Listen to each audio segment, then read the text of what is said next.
Now I have the honor and opportunity to introduce our next speaker, who's going to take us into a lot of discussion around all these topics. Bill Fletcher Jr. He has been an activist since his teen years. He graduated from college and he went to work as a welder in a shipyard. That's where he entered the labor movement. Over the years, he has been active in workplace and community struggles, as well as electoral campaigns. He is an author and has received accolades for his work. He has worked for several labor unions in addition to serving as a senior staff person in the AFL-CIO. I have been fortunate to be able to work with Bill through the Washington State Labor Council and their work on race and labor. I have appreciated Bill's willingness to work with me. I've counted on him and asked for advice when I had questions and when I needed help working through tough subjects in the labor movement regarding race and barriers to organizing new members. He's helped me and inspired me in all of our discussions, and I owe him the thanks that he's taken the time to spend with me. We wanted to have a membership conference here at 751 with our human rights, women's, and labor history committees for a couple years now. So it's a great opportunity for our members to grow, be empowered, and make a difference in the labor movement. Bill was the first person I thought of that I wanted our members to hear from. So I'm grateful that Bill was not just available to speak at our conference, but he helped us craft the presentation for today to ensure that we would be successful. So please join me in welcoming Bill Fletcher Jr. to address our conference today. Thank you. Go ahead, Bill. Thank you, President Holden. Thank you, everyone. It's a pleasure to be with you today. And I too wish that I was in Seattle rather than sitting here in Maryland, but that too shall come. I want to start, we're here to celebrate one historic victory, but to simultaneously sound the alarm about a danger at our gates. So we're here to celebrate the 100th anniversary of women's suffrage, but we're also looking at that not in an abstraction, but in a continuum, in a struggle that this country has undergone, not about voting, but about the question of democracy. And that's actually where I want to start. Because what's interesting is that in the United States, truth be told, we oppose history, but we embrace myth. If there's something that happened historically that makes somebody uncomfortable, we shove it under the rug and pretend that it didn't exist. And instead, we surface things that make us feel better. I'll give you a few examples. So when we think about the American Revolution, all too often we think about, well, life, liberty, pursuit of happiness, and all that other stuff.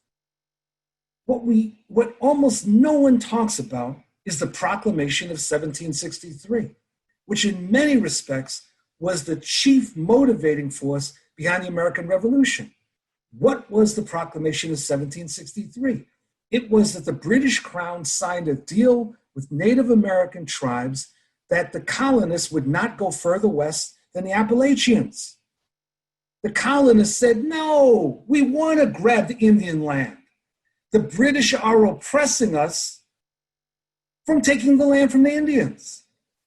Well, see, if you look at history that way, it makes the American Revolution look a little bit more complicated than just the speeches by Patrick Henry or Sam Adams or anyone else.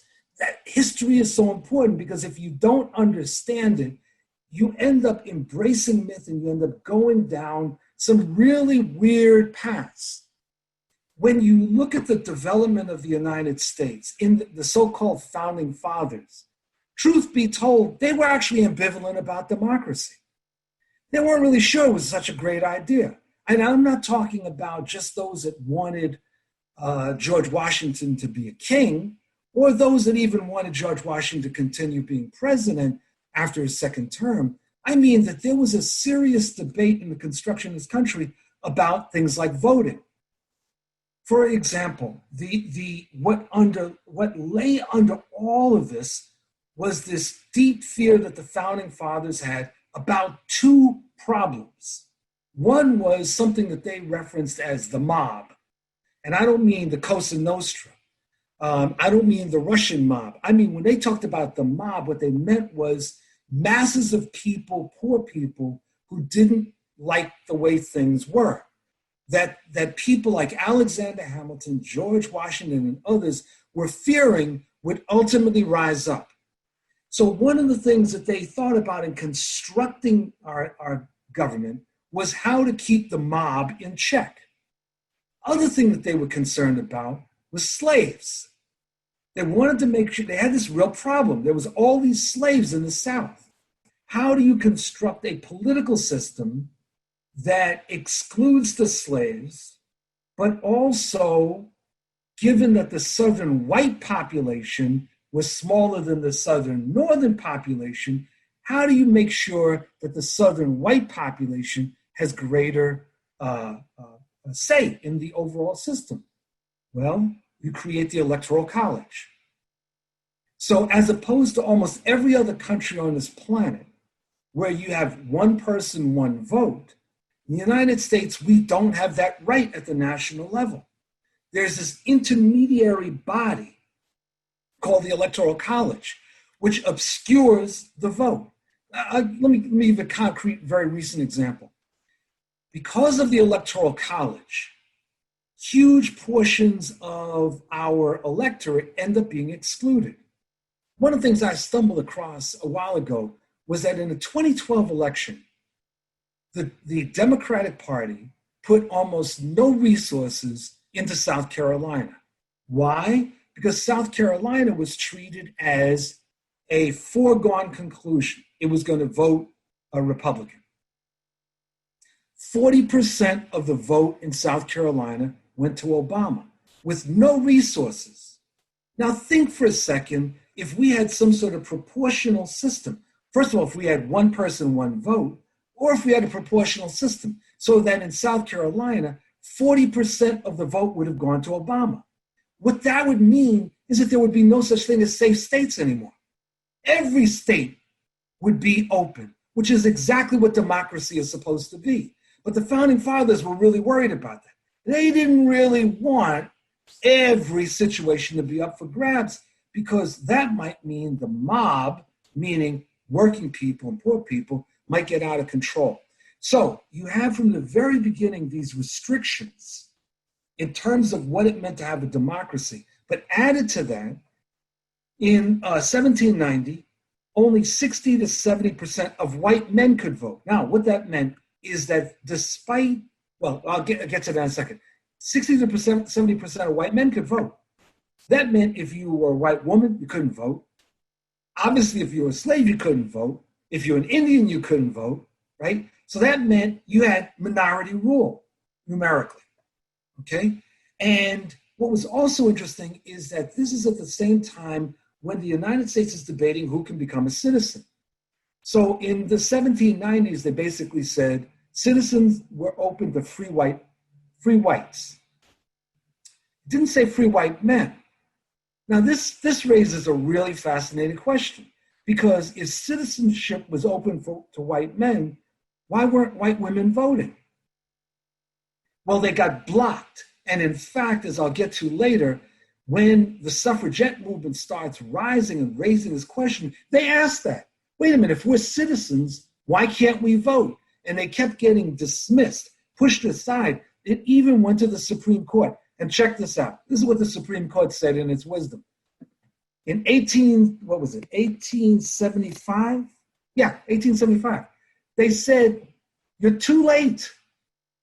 You're too late. Can you imagine that? They said to the women, you're too late. You should have raised this a while ago. It's too late to raise this, and now you have to have an amendment. I mean, talk about democracy. So what happened is from the beginning of the country, there's been a fight over who can vote and the expansion of the franchise. In the beginning, vote was tied to being a white man and owning property. But by the early to mid 1800s, that starts to expand so that the property requirement is removed. But at the same time that the property requirement is removed, free Africans living in the United States, free black folks, were systematically denied the right to vote. It's just sort of bizarre. So you remove the property requirement, but you have, particularly in the North, free African Americans, and they then end up being completely disenfranchised. And this takes us up to the Civil War. Now, after the Civil War, there is a demand for the expansion of the franchise. And in the fight that was going on, there was a unity between many white suffragettes and people that were supporting the franchise for African Americans. It results in the passage of the 15th Amendment.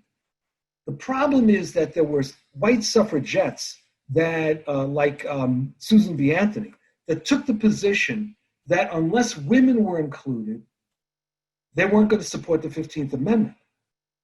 And this drove a wedge in that struggle. The reality was that in 1868, there was not going to be the extension of the franchise to women. That was the reality of the political situation there.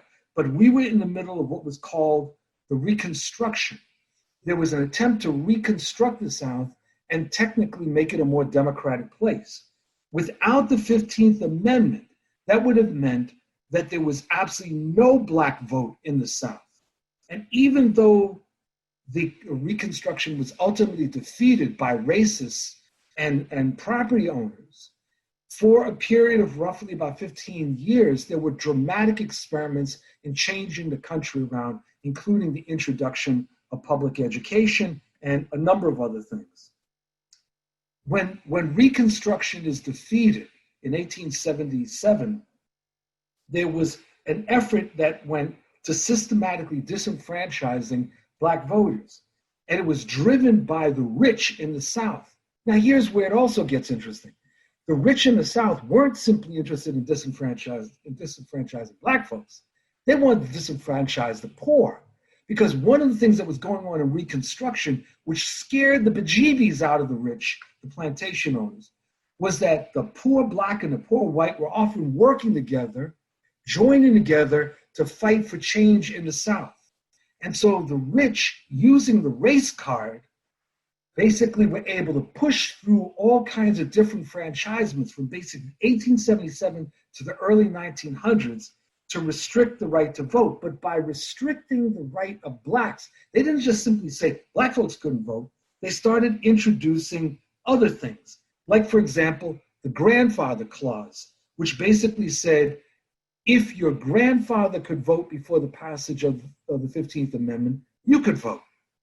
Well, that clearly meant that those of us of African descent weren't going to be doing any voting anytime soon. There were poll taxes that were not restricted to African Americans. There were literacy tests that were not restricted to African Americans. There were English-only ballots, which becomes very important in the Southwest. And there was the introduction of the white primary, where it was ultimately said that only whites could participate in those primaries. And despite the fact that there were initial civil rights legislation, there was no oversight by the federal government after 1877. Now, compounding this problem of the defeat of Reconstruction was that the suffragette movement split. And what happened was it's basically split three ways. But the most important split was those that basically focused exclusively on winning the right of women to vote. And then there were those that argued to try to win the right of women to vote by convincing white men that white women would vote in favor of white supremacy. And so what you started to see in the late 1800s and early 1900s were efforts by racists in the suffragette movement to articulate that white men had nothing to fear from white women voting because they would join hands in enforcing white supremacy. This became a very, very hot button issue.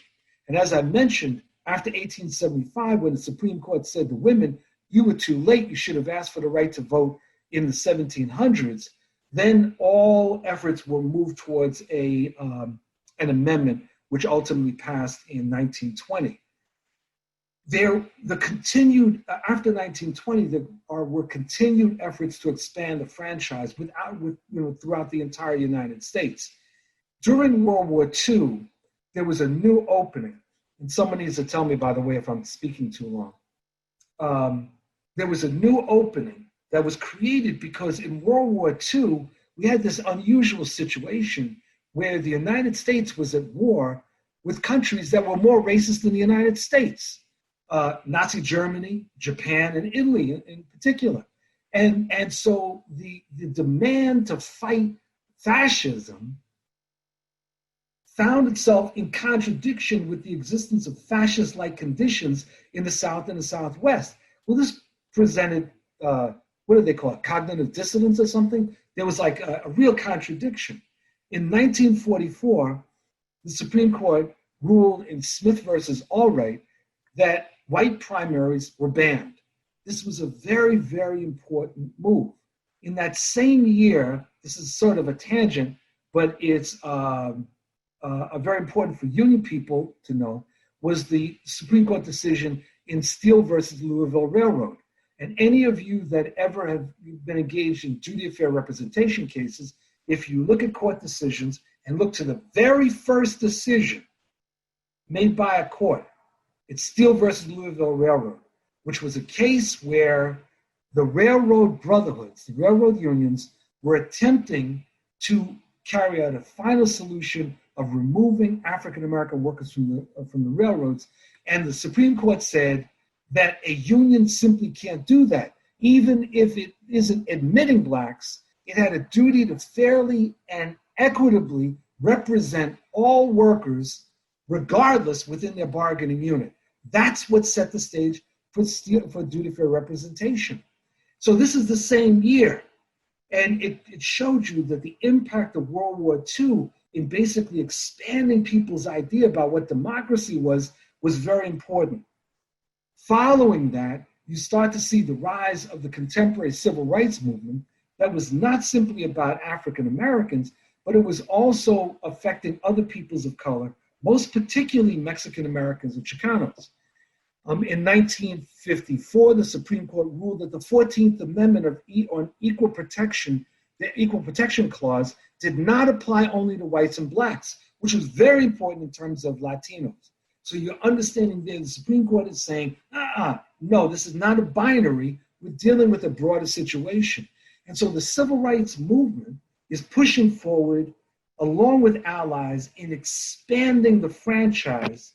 And that ultimately results in the 1964 Civil Rights Act and the 1965 Voting Rights Act. And organized labor played a very important role in the passage of both of those acts. But I want to say that there's a qualification here, which is that organized labor historically in the United States was very ambivalent about how it should relate to voting rights. So if you look at organized labor in Europe, for instance, which is something I stumbled across the other day, you find that the union movement was often at the forefront of fighting for political reforms, expanding who was voting. In the United States, that wasn't the case. The union movement, not individual unions, but the union movement as a whole, was frequently behind the curve until the early 60s, when through the pressure of the civil rights movement and the pressure of great leaders like Philip Randolph, the movement really took a turn. In the interest of time, let me just offer a few overall observations. One, why has the struggle for the franchise been so difficult? Well, I answer that by this. Frequently people will say, Bill, is voting important? I say, you're damn right it's important. Say, how do you know? I said, because rich people vote. And if rich people didn't vote, then we could say, well, maybe it was irrelevant. But if rich people are voting, even though they've got all this power, you know that it is of some significance. And it's of some significance because it's about, at the end of the day, a mandate for change in one direction or another.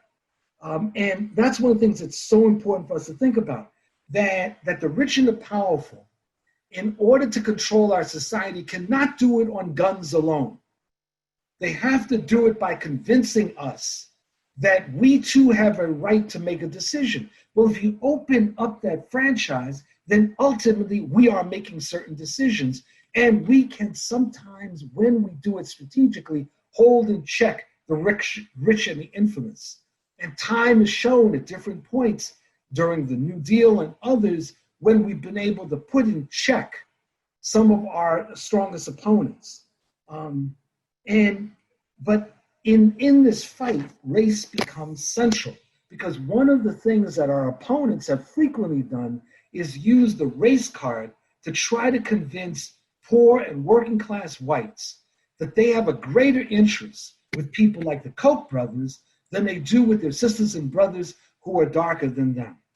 And as I said, in the 1800s, what was remarkable was that the rich and the infamous, the plantationocracy, who had been the leaders of the Confederacy that held in contempt the white poor, were able to say to the white poor, you side with us against the black, against the Chicano, against the Native American, against the Asian, and you too will have a chance to dress like us. They played it. They played it like the strings on a violin. Now, April mentioned about voter suppression. So one of the things I would say, almost by way of conclusion, is that we've been dealing with voter suppression since the get-in, right? From the very foundation of this country, the rich and the infamous have been trying to suppress the vote of the poor, of the working person, of those of color. This is not new. The techniques have changed. So after 2008, when this remarkable thing happened, a black man was elected president. See, that's not supposed to happen in a republic that was defined by many people as a white republic. The right wing in the Republican Party decided to move something by focusing on creating an imaginary enemy. I don't know how many people ever saw that great film, The Usual Suspects, with Kevin Spacey. But there's a scene in there where he says, the greatest miracle the devil ever carried out was convincing the world that he didn't exist. And what the right wing among the Republicans have done is a miracle. They have convinced millions of people that there's this danger called voter fraud when there is absolutely no foundation for this. The likelihood of voter fraud, and this has been studied. I was in exchange with someone earlier who was raising some things that, with all due respect, were off the wall. And I was saying that, if you want to rely on comic books as your source of information, that's fine. But if you want to rely on facts, the facts demonstrate time and again that the issue of voter fraud is imaginary. But it's been hyped again and again. And why has it been hyped, and why successfully? And it's been successfully hyped because it's been tied in with a right-wing narrative that's been articulated by extremists. That's called the white genocide narrative and the white replacement narrative. If you remember in Charlottesville, when those fascists were marching, there was a chant that they were given. And if you listened loud enough, you could hear it. They said, Jews will not replace us. Jews will not replace, well, wait a minute. Replace who? And where? And what are you talking about?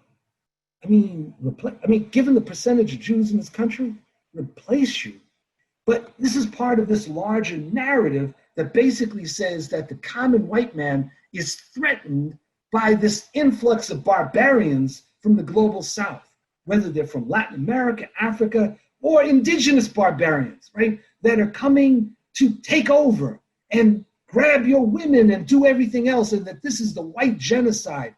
And in this moment, what ends up happening is that these right-wingers make the argument, hey, white folks, wink, wink, these people of color are carrying out this voter fraud. No substantiation. But if you have embraced this myth of white replacement, it's really easy to get into it. And then if you start watching too much Fox News, or some of these bizarre things on the internet, then you can become convinced, because there's always going to be some lunatic on the internet that's going to do one of these things of, I know someone who knew someone that saw this, this illegal person from southern Chile come in and vote, right? And that proves that there's voter fraud. No substantiation. So this has been one of the things when Trump was talking about millions of illegals voted. Millions of illegals? Where, Donald? I mean, like, are you saying that everyone was that stupid at the polls that they couldn't see millions of illegals, undocumented people voting? I mean, really? But it's a convincing argument if you really want to believe that white people are under threat. So my final point is this, and it relates to one of the things that came up in the chat. Voting is only one step. And while I'm of a generation that says that remembering the fight that African Americans and Chicanos and our allies had to win the right to vote, I am voting in every election. I have voted in every election since I turned 18 in 1972. And I'm going to vote until I die. And even if I lose my mind, I'll figure out a way to vote, right? I'm going to vote. But that's not enough. It's not enough. You have to vote strategically. That is, we in the labor movement really need to be thinking about how do we gain power for working people. It's not just about voting. It's about creating organization. It's about having a working people's agenda that we're fighting for, that we convince our members, yeah, this is important to vote, not just because you despise this particular individual, but because we can do better, that we can bring us closer to civilization and away from lunacy. And so it's really important that your union and others thinking about strategic voting, about building organization, about this is not just a moral question. This is an existential question. This is a question about whether we move further down the path towards authoritarianism and lunacy, or whether we make a break and we can return towards civilization. The choice is ours. It's not up to Donald. It's up to you all. Thank you very much.